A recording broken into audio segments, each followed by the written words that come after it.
for example, the aspect that we are embodied people, there's a distinction between when we gather as a body in the flesh, there's a difference.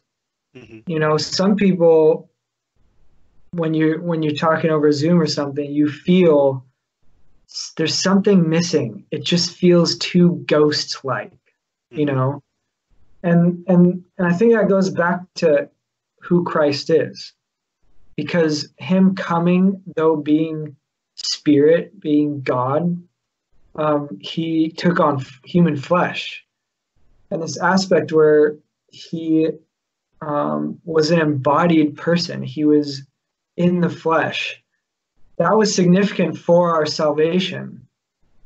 And so there's this aspect where when the church gathers in the flesh, that's significant.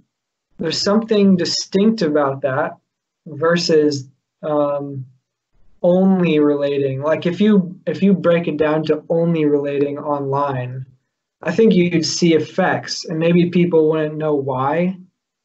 But I think it goes back to that, is that we are, what's essential to humanity is like gathering together as a church in the flesh, because Christ came in the flesh, and this is his body on earth.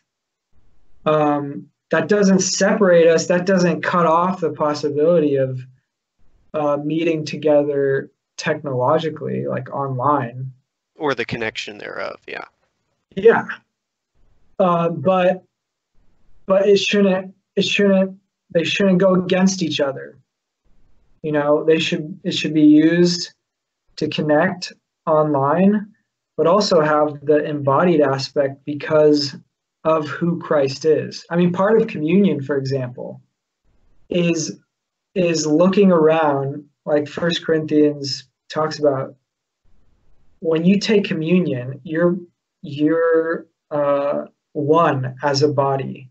And so if you can't look around and discern each other and see that you're one in Christ, then that's not truly communion. If you can't go to someone and say, I've sinned against you, will you forgive me? Like the purpose of communion is to see that we're one people, one body under Christ. And if you can't do that, then maybe something's being pulled apart from embodied communion. Maybe you're actually pulling the meaning apart from communion by bringing it into the technological realm only, limiting it to that.